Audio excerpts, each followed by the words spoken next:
Quand dans tous les villages de Corse on s'éclairait encore à la lampe à pétrole, la miraculeuse électricité a fait son apparition à Murato en 1924, 7 ans avant que n'ait été entreprise l'électrification rurale dans le département.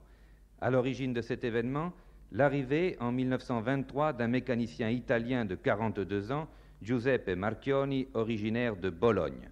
Avec l'accord de la municipalité, Marchioni installa dans la vallée ce que les villageois baptisèrent pompeusement l'usine, une dynamo de 20 kW et une turbine alimentée par les eaux du Bevinco grâce à une conduite forcée, le tout enfermé dans une maisonnette qui ressemblait à une bergerie.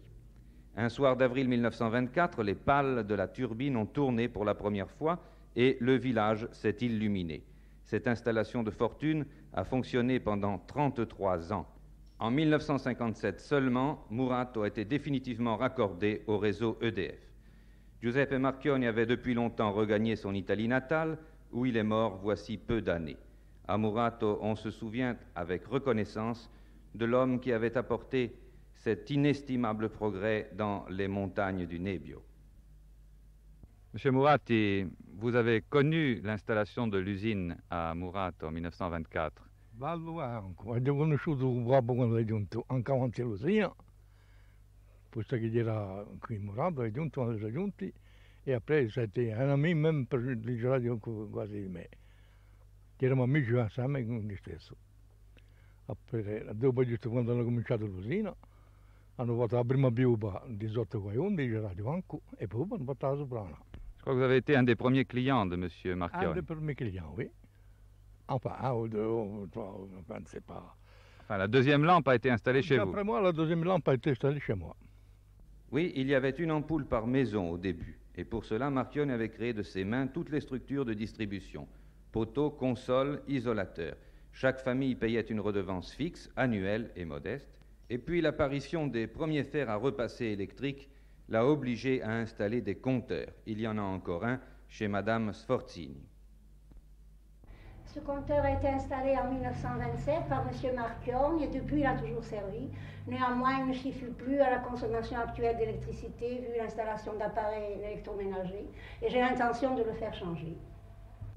Un fils de Giuseppe, Hector Marchioni, s'est fixé définitivement à Murato où, après la fermeture de l'usine qu'il exploitait avec son père, il a été engagé par EDF comme agent de secteur.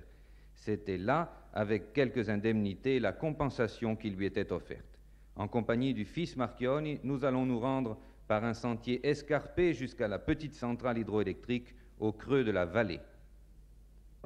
Voilà, la dynamo 110-220 volts qui fournissait le courant du village à Murato. Voilà, alimenté par une turbine hydraulique avec l'eau, la canalisation souterraine, voilà, on ne peut pas la voir, voilà. Et à l'été, quand il n'y avait pas d'eau, il y avait un moteur diesel, voilà, pour aider qu'il manquait l'eau. Alors, pour donner le courant normal. Voilà, le moteur qu'on était en cause tout à l'heure, qu'on parlait, qui, quand il n'y avait pas d'eau, c'est lui qui marchait pour faire tourner la dynamo, pour alimenter encore le courant du village. Et puis après, pour le descendre, qui était un mauvais chemin là, très mauvais pour le descendre, il y avait beaucoup d'hommes pour le descendre avec des poteaux en bois, et pour le mettre comme tout le reste, voilà, turbine, dynamo, moteur, régulateur, tout ensemble. On a eu beaucoup de travail pour le descendre. Pourquoi le coin n'était pas bon, voilà. C'est très dur, difficile pour descendre. Le lourd matériel jadis transporté à bras d'homme achève de se rouiller près de la rivière.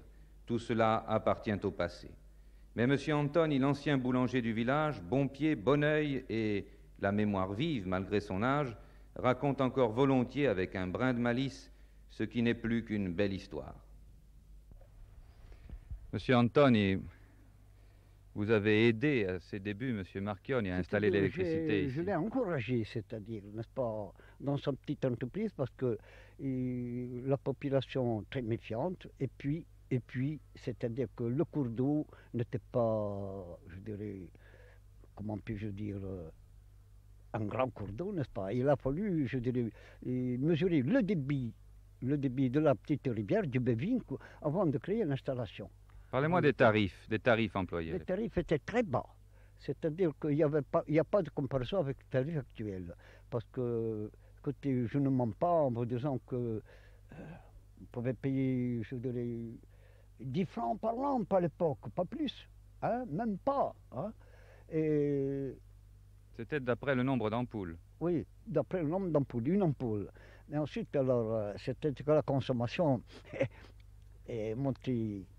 C'était lorsque la population, les paysans ont compris, n'est-ce pas, que c'était un bon éclairage, mieux que le pétrole, n'est-ce pas? Alors, les ampoules ont été, je dirais, multipliées à l'infini, même en n'ayant qu'une seule ampoule. Ça fait que l'usine, n'est-ce pas, n'était plus rentable comme elle aurait dû être.